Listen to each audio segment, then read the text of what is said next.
안녕하세요. 최희우의 세금살로 시작해보도록 하겠습니다. 어서오세요. 오늘 할 책은 지금 하지 않으면 언제 하겠는가 라는 책이에요. 팀 페리스가 지은 책입니다. 타이탄의 도구라는 책 아세요? 거의 자기계발서의 바이블이죠. 너무너무 유명한 책인데 그 책의 저자예요. 팀 페리스가. 타이탄의 도구가 나온 지가 굉장히 오래됐는데요. 지금도 베스트셀러에 오르락 내리락 하죠. 진짜 바이블입니다. 저는 타이탄의 도구를 7번에서 10번 정도는 본 것 같아요. 진짜 여러 번 읽었고요. 처음 나왔을 때부터 요즘도 가끔씩 펼쳐보고 그럴 정도로 거의 인생책에 가까운 그런 책인데 이 책은요. 아주 유명한 경영적으로 성공했다고 볼 수 있는 그런 분들에게 조언을 구해서 엮은 책이에요. 타이탄의 도구도 그런 책이거든요. 그래서 사실 타이탄의 도구 2라고 볼 수 있는 그런 책이라고 전 생각을 해요. 하버드대 석학부터 글로벌 CEO에 이르기까지 이 시대 가장 위대한 인생교사 133명의 지혜와 통찰, 타이탄의 도구들을 넘어선 팀 페리스 최고의 역자, 아마존 뉴욕타임스 베스트셀러 1위, 팟캐스트 10억 회 다운 돌파, 최고의 지성과 언론들의 강력 추천 도서라고 써 있습니다. 제 자신이 책 읽는 걸 워낙 좋아하기도 하고, 그리고 저는 경영하면서 회사 운영하면서 책에 대한 도움을 많이 받았던 게 제 주변에 사업을 하는 사람이 아무도 없어요. 저희 부모님도 사업을 하셨던 분들도 아니시고 주변에 조언을 구할 데가 없거든요. 근데 저는 항상 책에서 조언을 구했던 것 같아요. 네, 왜냐면 방법이 없잖아요. 지금 확장을 하는 게 맞는지, 대출을 받는 게 맞는지, 이럴 때 어떻게 해야 하는지, 직원을 더 뽑아야 하는지, 직원과의 트러블을 어떻게 해야 하는지, 거래처를 늘리고 싶으면 어떻게 해야 되는지, 고객 마케팅을 어떻게 해야 되는지, 이런 것들을 알려주는 사람이 주변에 아무도 없었고 저 혼자 해나가야 되니까 책에서 읽었던 내용으로 이렇게 하면 되지 않을까 생각을 했었던 것 같습니다. 어쩜 목소리도 참 듣기 편하게 하시는 목소리인데 쏙쏙 들어오게 알려주시는 너무 감사합니다. 이런 칭찬을 들으면 힘이 나요. 라이브 영상 하는 게요 쉬운 일이 아니거든요. 오죽하면 저희 남편이 거의 PD처럼 도와주는 거겠어요. 이렇게 많은 분들이 좋은 피드백을 해주시니까 힘이 나요. 성공하기 위해서 해야 되는 것들, 여기에 여러 가지 얘기 나와 있는데 저는 5개를 뽑을 수 있었어요. 여기 쪽지에 이렇게 적어온 거예요. 일기, 시각화, 명상, 운동, 독서 5가지입니다. 심지어 독서에 대해서는 뭐라고 얘기를 하냐면요. 누군가가 일을 함께 하고 싶은데 그 사람이 책을 읽지 않는 사람이라고 한다면 시작도 하지 마라. 어차피 안 된다. 이런 얘기까지 나와요. 현명한 사람일수록 우선순위를 두고 일을 하는데 우선순위에 있어서 운동을 뒤로 미룬다는 것만큼 어리석은 게 없다. 가장 1순위가 운동이다. 그래서 성공한 사람들은 가장 1순위의 일부터 아침부터 쳐내기 시작하고 중요한 일을 절대 놓치지 않고 하는 쪽으로 항상 루틴을 짜는데 운동을 아침에 일어나서 맨 처음에 하는 거다. 저는 그 부분을 읽고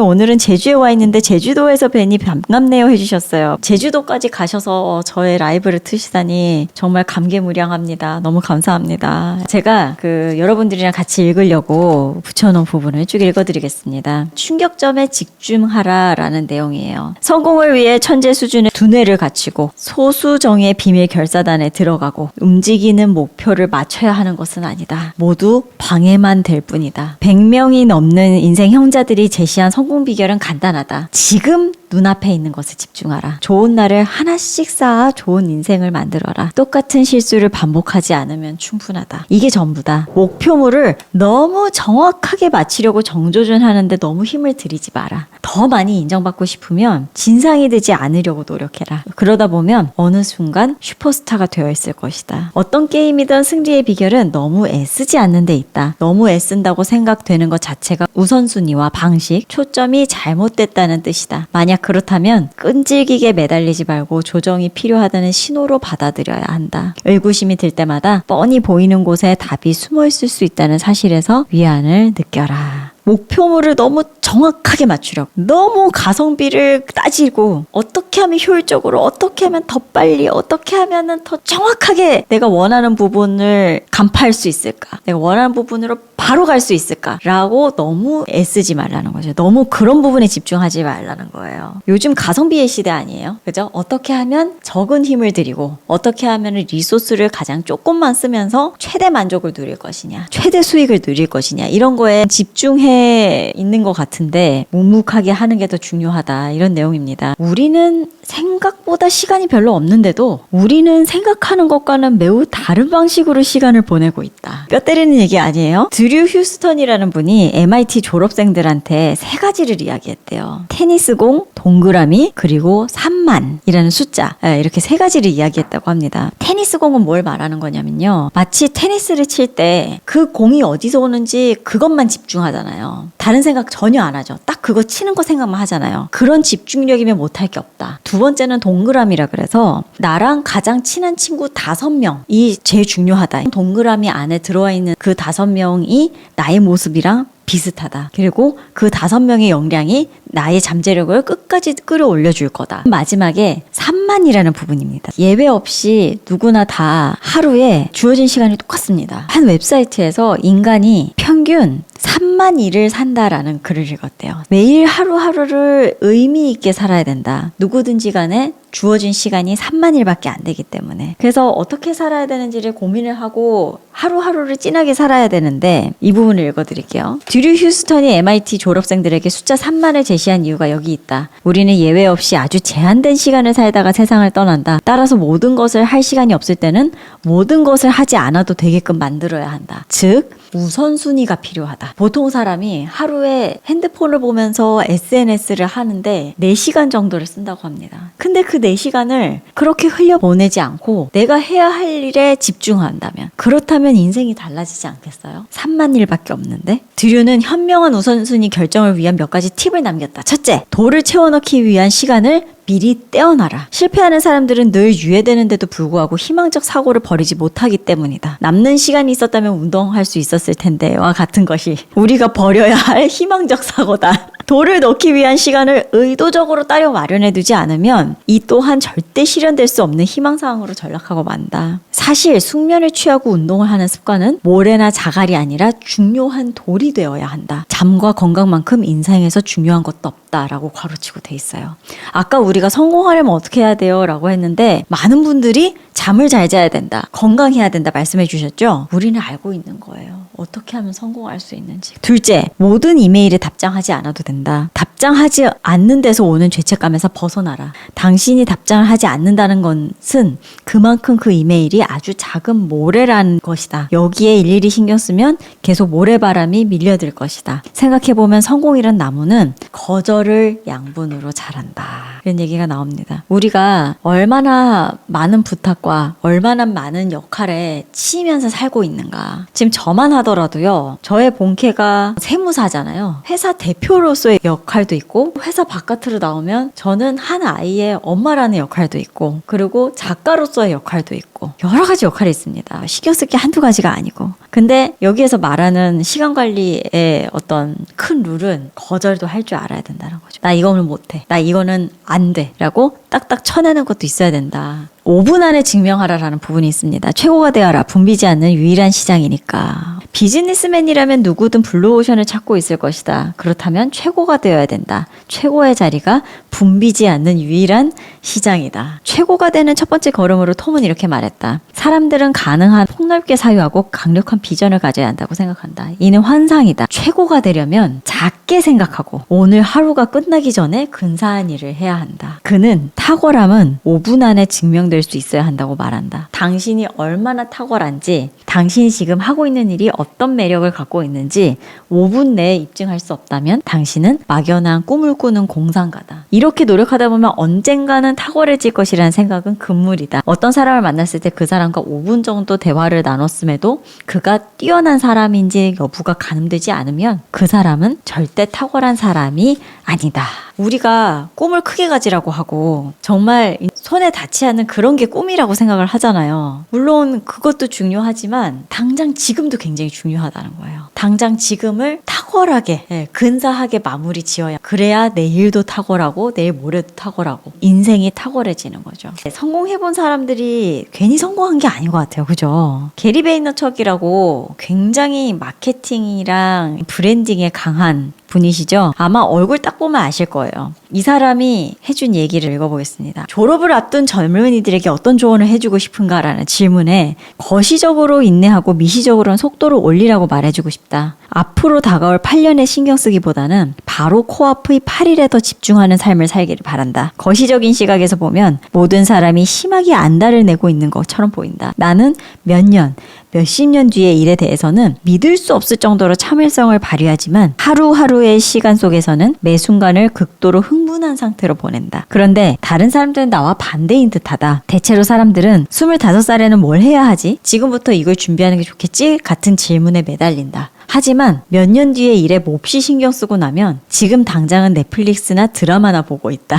25살에 생길 일을 22살부터 엄청나게 걱정하지만 매주 목요일 저녁 7시에는 술을 진탕 마시고 비디오 게임을 하고 그리고 매일 인스타그램 피드 화면을 보면서 4시간 반을 허비한다. 이건 정말 중요한 일이다. 몇 년 뒤의 일은 태산같이 걱정하면서 당장의 시간은 그냥 흘려보낸다. 나는 미래를 걱정하지 않는다. 지금도 1분 1초 시간을 쥐어짜내면서 살고 있기 때문이다. 그러니까 당연히 미래도 잘 풀릴 것이다. 이게 진짜 중요한 얘기 같아요. 많은 성공한 사람들이 대단하게 계획을 짜고 대단하게 끈 꿈을 가지고 있었다기보다는 하루하루를 1분 1초를 열심히 진하게 살았다라는 공통점이 좀 있는 것 같습니다. 오늘 책 내용을 들으니 세무사님이랑 만날 일이 더 멀게 느껴지네요. 왜요?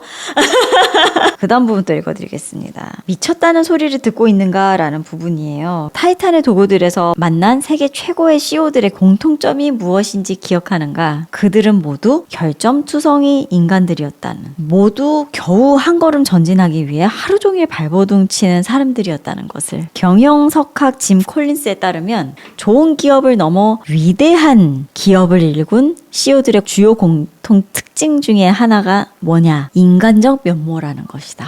대단한 사람이 되고 싶은가? 먼저 인간미를 갖춰야 한다. 성공하는 기업가가 되고 싶다면 무난하다, 나쁘지 않다, 썩 괜찮다라는 평가를 기어코 거부하라. 그건 당신이 무난한 수준조차 되지 못한다는 정중한 조롱일 뿐이다. 성공하고 싶다면 미친 스토커가 돼야 된다. 미쳐야 된다라는 부분도 그렇지만 저는 인간적인 면모가 되게 중요하다라는 게 그런 생각을 요즘 많이 하거든요. 제가 영상을 하면서 사장님들한테 세금 얘기를 쇼츠나 릴스를 이렇게 하잖아요. 이렇게 라이브도 하고 하지만 근데 제가 롱폼도 하거든요.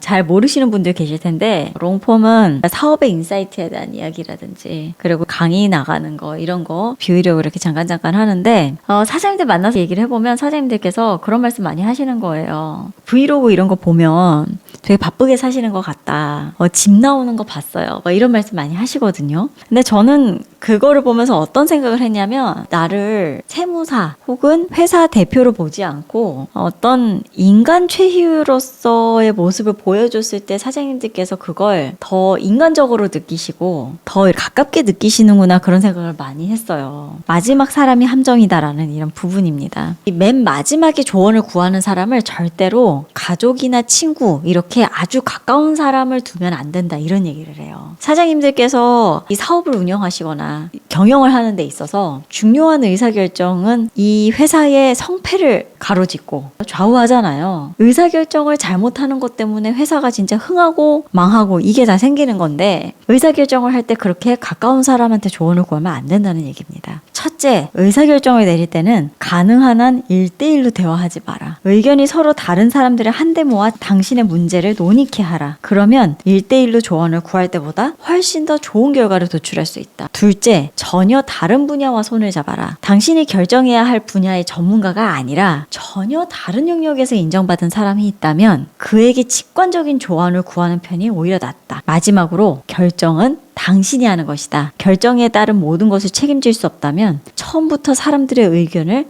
아예 구하고 다니질 말아야 한다. 의사결정의 실패를 1%라도 타인에게 돌리는 태도를 보이는 순간 당신은 실패한 결정보다 더 큰 것들을 잃고 만다. 어떤 사람이 잘 안 됐다라고 할 때 그게 왜 잘 안 됐을까 생각을 해보면 운도 따르고 노력도 따르고 다 있지만 저는 가장 중요한 게 어떤 의사결정을 계속 내렸느냐일 것 같아요. 안 되는 사람이 자꾸 안 되는 이유는 그 사람이 능력이 어떻고 뭐 열심히 했고 안 했고 그것도 중요한데 자꾸 자꾸 안 좋은 의사결정을 내리는 거예요. 저는 그게 되게 크다 생각하거든요. 자꾸 좋은 의사결정을 내리는 사람은 자꾸 좋은 쪽으로 가요. 근데 그거를 어떤 사람은 운이라고 얘기할 수도 있고 어떤 사람은 성격이라고 얘기할 수도 있고 저는 그게 의사결정이 한 끗 차이라고 보거든요. 근데 의사결정을 할 때 어떻게 좋은 의사결정을 내릴 수 있느냐 그거를 지금 이렇게 얘기를 한 겁니다. 1대1로 조언 구하지 말고 다양한 의견을 들어야 될 때는 여러 사람을 모아놓고 하고 다른 분야 사람의 말을 들어봐라 라는 거잖아요. 전혀 다른 분야의 사람의 의견을 들어보면 조금 나도 거리감을 놓고 전략을 짜거나 시각 차이를 볼 수 있는 거죠. 큰 틀에서 틀리지 않은 의사결정을 할 가능성이 높아진다는 거예요. 굉장히 일리 있지 않아요? 그리고 제일 중요한 거 결정을 나 혼자서 어차피 하고 책임을 다 내가 져야 된다면 너무 의견을 많이 구할 거 없다. 내가 의사결정해야 된다라는 거죠. 참 이런 부분을 읽으면 CEO가 경영하는 사람 그리고 사업하시는 분들이 참 고독한 것 같아요. 이 의사결정을 한다는 것 자체가 모든 책임이 나한테 돌아오잖아요. 그런 의미에서 굉장히 고독한 직업이다. 고독한 일이다 라는 생각이 듭니다. 세계 최고 퍼포머들의 5가지 특징이라는 이야기가 나오는데요. 첫 번째, 책벌레다. 두 번째, 깜짝 놀랄 정도로 입이 무겁다. 세 번째, 작은 몰입의 천재들이다. 넷째, 타인의 성장에 기꺼이 투자한다. 5번째, 거절의 달인이다. 지금 하지 않으면 언제 하겠는가 팀 페리스의 책을 리뷰를 해봤는데 어떠셨어요? 저는 타이탄의 도구를 읽고 되게 느끼는 바가 많았었는데